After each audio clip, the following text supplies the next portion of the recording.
Salut, c'est Matt et je suis de retour pour une autre vidéo et cette fois-ci sur mes lectures BD. Ça faisait un certain temps que je n'en avais pas fait, tout simplement parce que j'avais pas eu beaucoup de lectures récemment sous la main et donc j'ai été plus lent de ce côté-là. Mais j'ai rattrapé un peu mes lectures et donc j'ai quelques lectures à vous parler. J'ai 4 BD au total à vous parler, 2 Marvel et 2 Valiant Comics. C'est des suites de lecture que j'avais déjà fait, donc je continue dans mes lectures dans les mêmes univers que je suis déjà plongé. C'est quand on est fasciné par un univers, on est captivé, on veut continuer, on veut découvrir d'autres éléments, d'où le fait que j'ai continué mes lectures. Et donc je commence avec des BD Marvel. Donc la première, c'est le tome 5 de Daredevil. En fait, ici, vous voyez que c'est le tome 1, mais je vais corriger ça rapidement.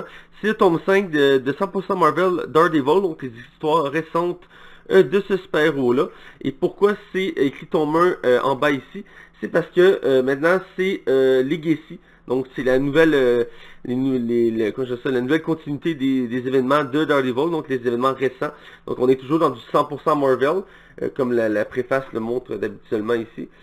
100% Marvel. Mais on est rendu dans je dirais la nouvelle continuité qui est Legacy. C'était ma première lecture Legacy que j'ai fait. Je sais qu'il y en a beaucoup qui sont sortis, mais pas en format rigide. Eux que je vais vous parler, c'est des formats rigides. Moi, je trouve que c'est mieux en termes de lecture, car c'est une question comment je dirais ça, de durabilité, car les BD rigides, je trouve qu'ils ont une meilleure résistance et ils ont moins l'impression de perdre leur forme, car des BD qui sont pas rigides, à force du temps de les utiliser, ils finissent par comme un peu se plier, un peu perdre leur forme. Que des formats comme ça permet de les conserver, je trouve mieux. C'est sûr que c'est un peu plus cher comme format, mais moi je trouve que ça vaut amplement la peine d'acheter ces formats-là. Donc comme je disais, Daredevil, tome 1 Legacy, mais c'est tome 5 dans le fond.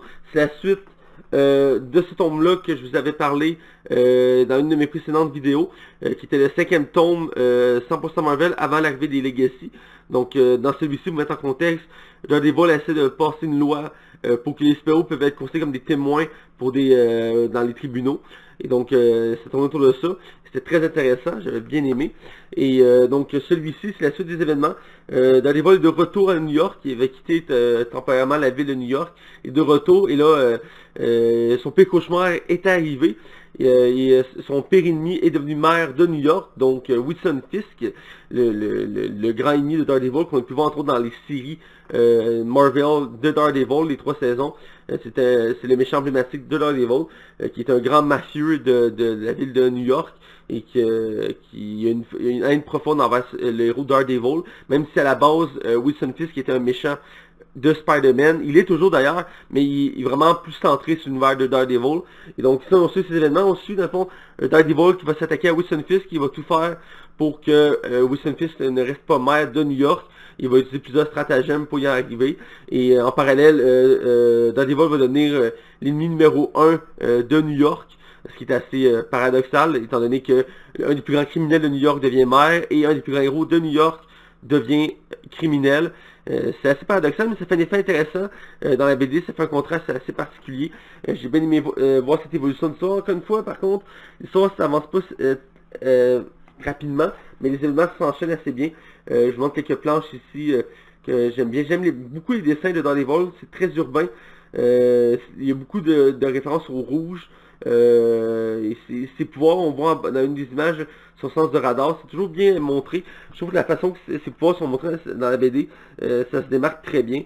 Ici, des planches excusez-moi, où qu'on voit Matt Murdock, l'avocat, pencher sur des problèmes dans son bureau. Les dialogues sont vraiment importants dans ce genre de BD-là. Oui, il y a de l'action, mais une des forces des BD de Daredevil, c'est aussi les dialogues, parce qu'il parle beaucoup de justice, il va faire des dialogues là-dessus. Et même on a le droit à beaucoup d'invités dans cette BD-là.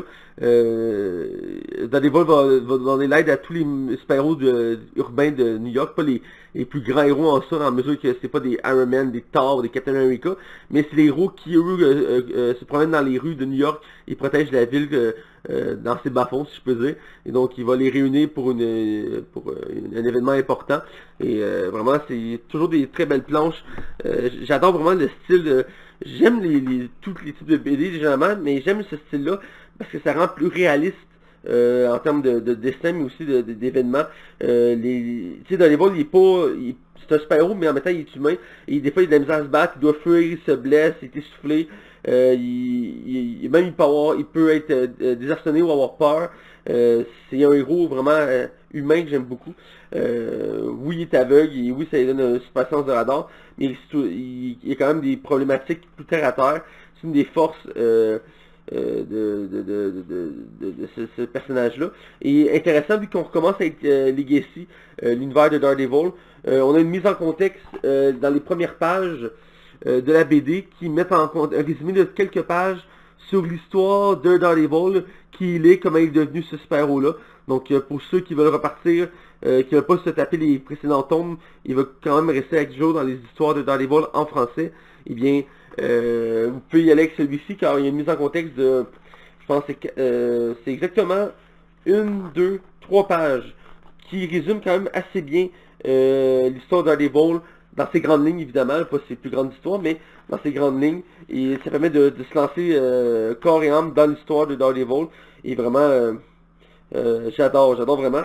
Et l'image, je trouve, une des images qui représente le plus la BD, c'est le gros plan sur la page ici, qui est dans le fond, on voit Wilson Fisk qui domine Daredevil avec un fond de la ville de New York. C'est vraiment l'image que reflète la BD.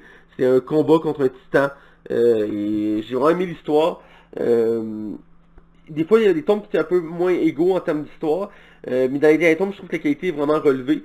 Et surtout dans les 2 derniers, le 5 et celui-ci, qui, ma foi, joue beaucoup sur des enjeux réels d'univers des super-héros. C'est pas juste se battre contre une créature cosmique ou arrêter une organisation mondiale. Ici, c'est protéger la ville, c'est protéger la justice, protéger ce qui est un super-héros, de pas laisser la corruption prendre le dessus. C'est vraiment très bon et c'est vraiment un héros intéressant à suivre. C'est dommage que pour l'instant il y a juste 3 saisons de Netflix car ils ont annulé la série. Il y a des rumeurs que Disney reprendrait la série. J'aimerais ça voir d'autres aventures en réel de ce héros-là parce qu'il s'y prête bien. Et c'est vraiment intéressant. Même les BD montrent très bien l'univers. Ça serait dû de recalquer l'univers entier dans des séries. Ils ont quand même bien réussi pour la série de Netflix. Reste qu'il y a des éléments que c'est moins évident, comme réunir plusieurs personnages comme ça. Il y en a peut-être une dizaine qui se réunissent comme ça, entre autres Luke Cage, Jessica Jones, Iron Fist, etc., etc. C'est peut-être pas évident de tout réunir ça, mais c'est dans les meilleures histoires que j'ai lues en ce moment de Marvel. Je lis du Punisher, j'ai du Daredevil, j'ai du Spider-Man, du Deadpool, j'ai lu du Defender même si c'est fini.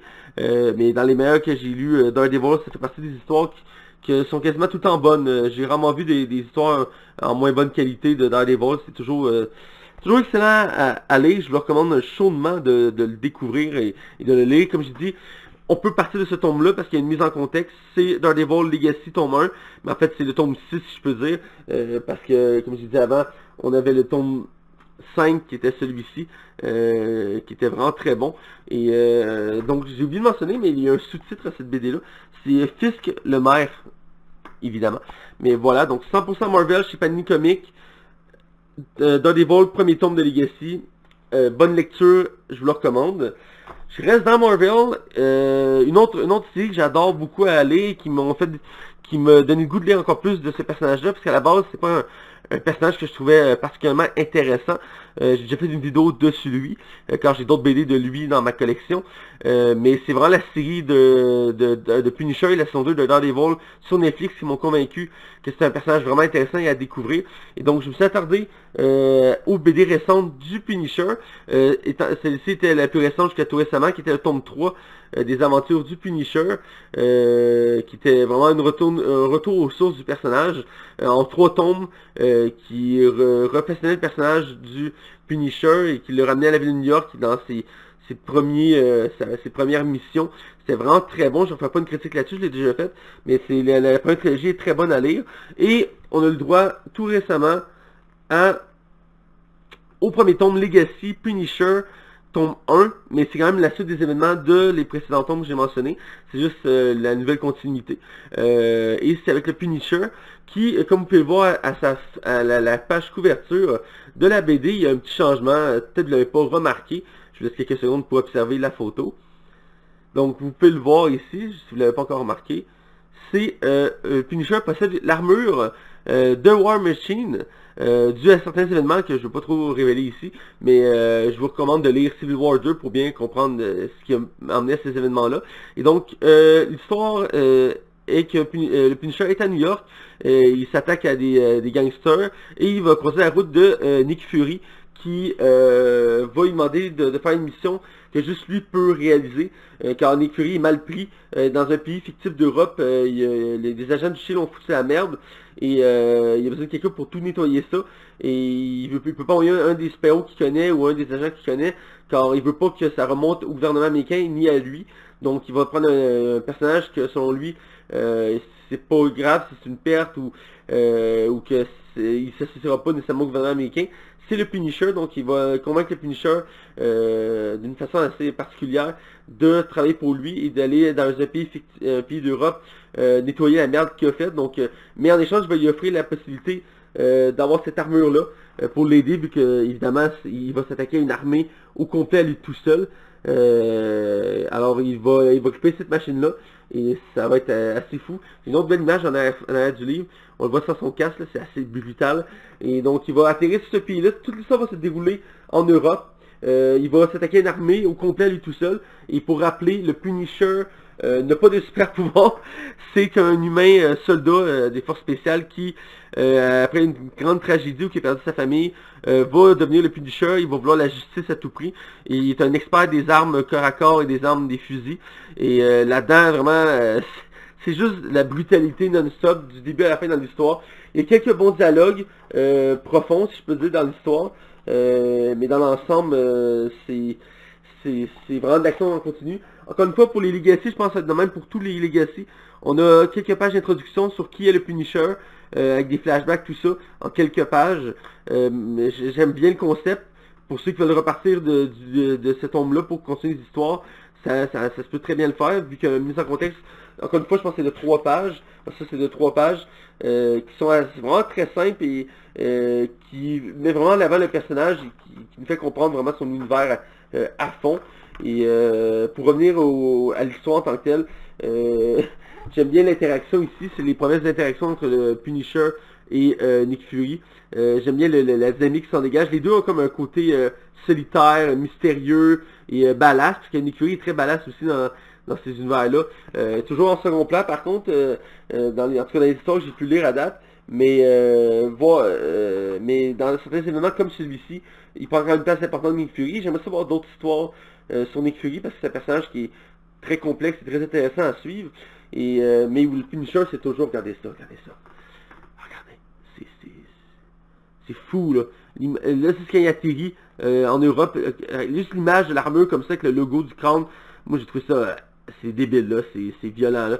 Puis les scènes de combat sont folles. On a l'impression que... Parce qu'au début, au début, les combats sont pas très fluides. Parce qu'évidemment, il est pas habitué de se battre avec une armure de ce genre-là. Mais rapidement, il va prendre le contrôle de l'armure. Et il va devenir vraiment incroyablement violent. Regardez la page de couverture ici, là. Celle de ce côté-là, ici, là, on le voit qui protège une famille. J'aime vraiment les dessins et le style de l'armure. Je trouve que j'espère qu'il va y avoir d'autres histoires. J'ai pas regardé, mais j'espère qu'il va y avoir d'autres histoires avec le Punisher et l'armure de War Machine, parce que ça ajoute une dynamique nouvelle au personnage. C'est sûr, ça enlève un peu un côté badass au héros, dans la mesure que on va pas vraiment utiliser ses compétences habituelles, car il est très furtif, il est très fort encore tout ça, mais à cause de l'armure, ben on va plus se battre contre des armées, donc on va dégommer, exploser plein d'affaires. C'est jouissif à voir. Comme je dis, des bonnes lignes de dialogue, il y a des beaux décors. J'aime beaucoup l'aspect, on voit autant de l'intérieur que de l'extérieur, et des beaux dessins là il marche dans la neige avec un prisonnier, il transporte l'armure, et il y a certains moments qui sont pas dans l'armure et qui sont vraiment vachement intéressants. Et j'aime vraiment le style graphique de la BD. C'est pas aussi sombre que d'habitude dans les BD de Punisher que je disais. Il y a un peu plus de couleurs, j'imagine, parce qu'il se limite pas à New York. ou que c'est à cause qu'il porte une armure, mais les couleurs sont plus vives. Et évidemment, le Punisher dans l'histoire va faire à sa tête, car la mission de base du Punisher, c'est d'éliminer un méchant général dans un pays d'Europe. Et il va foutre plus la merde que prévu. Et Nick Fury sera pas content. Et il va y avoir une belle petite twist à la fin de l'histoire que j'ai trouvé vraiment amusante, si je peux dire, car ça me donne ça me dit que la suite va être encore plus intéressante à lire. Évidemment, il faudra attendre un certain temps parce que ce tome-là vient de sortir en français. C'est sûr qu'en anglais, les histoires sont déjà sorties, mais pour ma part, je le répète et je le répéterai toujours, les BD, je préfère les lire en français, je trouve que c'est mieux. J'embarque plus dans les univers. Mais Punisher, vraiment, si vous ne connaissez pas vraiment les héros, c'est des bonnes lectures à faire pour le découvrir. C'est chaque tome qui sont sortis sur 100% Marvel récemment sont toutes très bons à lire. C'est pas nécessairement des grosses histoires, mais c'est assez pour comprendre l'univers du Punisher et l'apprécier à sa juste valeur. Et ici, c'est juste démentiel. Le Punisher avec l'armure de War Machine. La première fois que j'ai vu ça, honnêtement, je trouvais ça absurde, je comprenais pas l'intérêt. Mais quand j'ai lu la BD, j'ai trouvé ça nice. C'était vraiment bon. Il y a des fois, il y a des mix qui marchent pas. Mais dans ce cas-ci, le mix de mélanger deux compétences comme ça fit. Et c'est vraiment très bon. Lisez Punisher, ça vaut vraiment le détour. Donc ça, c'était pour ma partie Marvel de mes lectures. Et là, je vais dans le côté Valiant. J'ai pas de DC cette semaine dans mes lectures. Je compte rattraper mes lectures prochainement, entre autres dans Aquaman. Je vais probablement me procurer le tome 3. Et aussi Green Lantern Rebirth, pogner le tome 2. Quand j'ai aimé, même si le tome 2 d'Aquaman, j'en ai déjà parlé long en large, c'est pas aussi bon que le premier. J'ai goût de continuer à découvrir ces histoires. Et Green Lantern, j'adore ces histoires. Donc je vais continuer Green Lantern. Mais en attendant, j'ai fait des lectures de Valiant Comics. J'ai lu 2 tomes qui sont la suite de lectures que j'avais fait. Qui sont, dans le fond, je vous montre ça. Hiver Time Walker de Valiant Comics. Tome 2 et 3. Donc celui-ci étant le tome 2, celui-ci étant le tome 3. Et je vous avais présenté il y a quelques vidéos de ça, une de mes premières, le tome 1 des aventures de Hiver Time Walker, qui est un personnage majeur dans l'univers de Valiant Comics. Et pour mettre en contexte, Valiant Comics, c'est un peu comme le troisième éditeur de BD aux États-Unis, après Marvel et DC. Même s'il y a quand même Dark Horse Comics qui est quand même très gros lui aussi. Valiant aussi à se démarquer avec des personnages hauts en couleur et des histoires vraiment très bonnes, c'est le cas ici. J'étais tombé par hasard à la boutique, la boîte à BD à Laval, que je vous conseille à chaque fois d'aller découvrir. Le tome 1 par pur hasard, et je trouvais le nom intéressant, Hiver Time Walker. Moi j'aime tout ce qui est histoire, voyage dans le temps, et le nom me donnait l'impression que c'était du voyage dans le temps, donc je m'y suis attardé. Et j'ai lu le tome 1, j'ai beaucoup aimé. Par contre, ces tomes-là sont en anglais, c'est important de le préciser. Il existe un intégral en français chez Bliss Comics. Actuellement, Bliss Comics n'est pas disponible au Québec et au Canada, mais c'est commandable, entre autres, avec la boutique Attilan, je crois que ça s'appelle, qui font des livraisons au Québec de BD. Donc, si vous voulez l'intégrale en français, c'est possible. Moi, j'ai pas pu m'en empêcher, je les ai pris en anglais, ça m'arrive à quelques reprises. Vous êtes habitués depuis le temps si vous regardez mes vidéos. J'ai quelques lectures en anglais que je fais. Et donc, j'ai lu le tome 2 et 3 quasi d'une traite. J'ai lu le deuxième. Et je pense que le lendemain, j'ai lu le troisième. Ça n'a pas été long. L'histoire est vraiment prenante. On suit les éléments du premier tome où on suivait Hiver Time Walker qui aidait une scientifique qui... voyons... qui s'appelle Nella, qui avait découvert le voyage dans le temps par accident, et il était venu pour l'empêcher de faire ça. Il demandait son aide pour sauver l'espace-temps. Et donc dans le premier tome, on découvre un peu le concept du voyage dans le temps dans cet univers-là de Valiant Comics, comment ça fonctionnait. Il y a un concept vraiment intéressant du fait qu'il y a comme des espèces d'arcs de portail à travers les périodes de temps qu'il faut prendre au bon moment. Sinon, il faut attendre. Il existe une sorte de compas qui permet de se déplacer et tout ça. Et donc, Hiver Time Walker est un spécialiste du voyage dans le temps. Et son travail, c'est de protéger le temps et l'humanité, si je peux dire. Et donc, les événements 2 et 3 mettent en compte à l'avant d'autres personnages de l'univers de Valiant. De temps en temps, ils font des interactions avec d'autres univers. C'est normal parce qu'Hiver Time Walker, à la base, c'est un personnage des comics de Archer et Armstrong, qui est un autre comic que j'ai vraiment envie de lire, que je vais me procurer bientôt, qui sont deux héros de l'univers de Valiant, qui un des deux est le frère, dans le fond, Armstrong est le frère de Ivar Walker.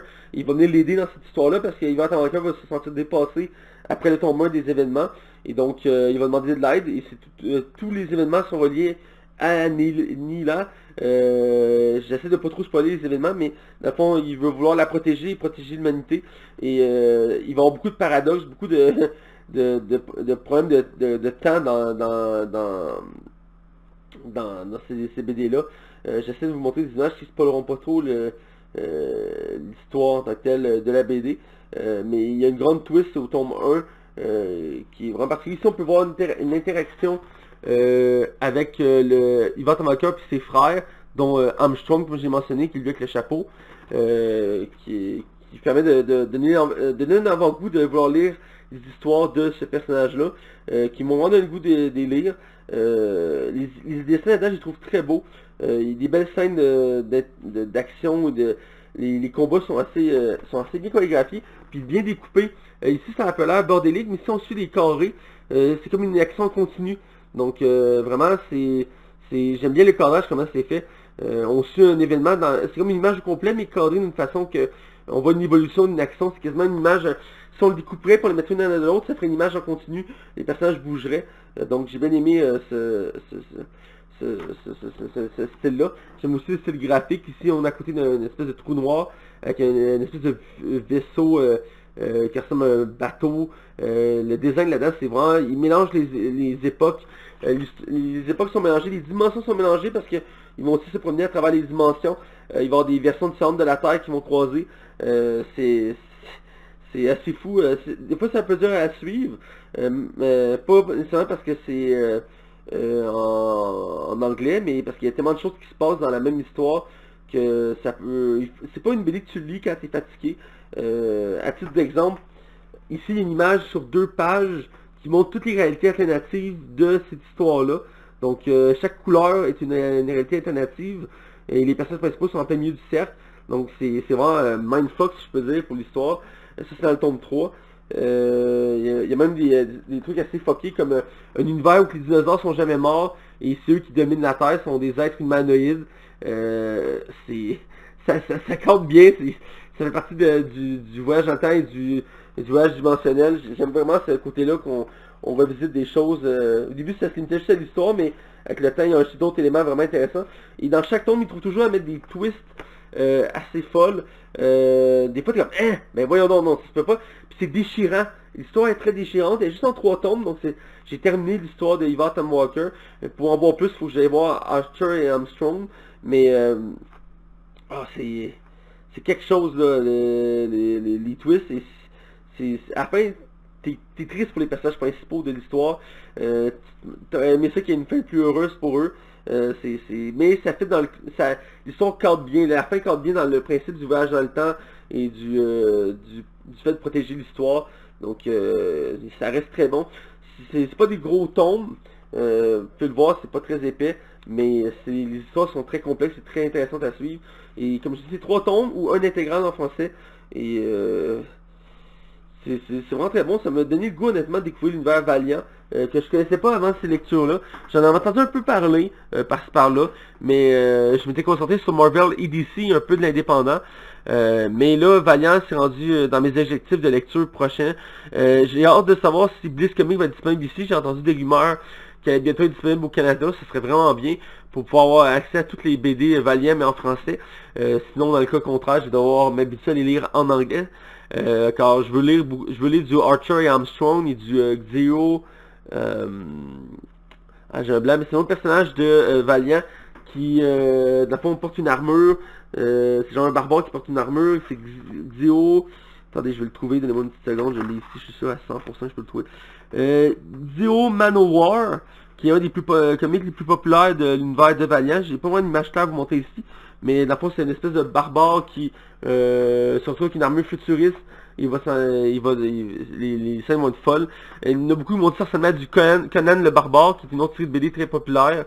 J'imagine que oui, j'ai pas lu vraiment de Conan le Barbare, j'ai lu quelques pages par-ci par-là pour voir ça va l'air de quoi, mais ça m'avait pas tant intéressé en tant que tel de lire ça, mais pour le cas de X-Zero Manowar, ça me tente. Donc c'est ça, donc Valiant, c'est vraiment quelque chose que je veux découvrir. Si vous avez des lectures Valiant à me conseiller, n'hésitez pas à me le dire. C'est vraiment nouveau pour moi. Je me connais quand même pas mal beaucoup en Marvel et DC, et tranquillement pas vite en indépendant, mais pour ce qui est Valiant, je dois admettre que je suis un débutant là. Ivan Tom Walker était vraiment une belle découverte pour moi, j'ai adoré cette lecture-là, donc c'était mes lectures pour aujourd'hui, pour ma vidéo. J'allais dire aujourd'hui, mais en fait, j'en fais pas une à chaque jour, ce serait beaucoup trop de lecture. Mais donc, j'espère que vous avez aimé ça, j'espère que vous êtes trouvé ça intéressant. J'ai pas eu de DC cette semaine. J'essaie toujours d'avoir un équilibre, mais des fois les lectures sont moins intéressantes ou ça me tente moins. J'ai une BD de Batman à lire depuis un certain temps, mais j'ai lu beaucoup trop de Batman récemment et je veux pas m'écrire de ces héros-là que j'adore énormément. Mais dans l'ensemble, j'essaie toujours de réaliser ça. Donc c'était ma vidéo de lecture. Je vous invite toujours à suivre ma page Facebook, liker, partager mes contenus, s'abonner à mon compte YouTube pour voir mes vidéos quand c'est là que j'y mets et après j'y mets sur Facebook. Et n'hésitez pas à m'écrire. J'aime vos commentaires, vous m'en dites de temps en temps, c'est constructif, c'est intéressant. Je suis content de vous entendre et de lire vos commentaires. Et je pense que je m'améliore de vidéo en vidéo. Et je pense que ça paraît. Il reste toujours le problème du micro évidemment, mais ça va être corrigé bientôt, inquiétez-vous pas là-dessus. Donc là-dessus, je vous dis à une prochaine fois, je vous souhaite des bonnes lectures et on se reparle très bientôt. Ciao!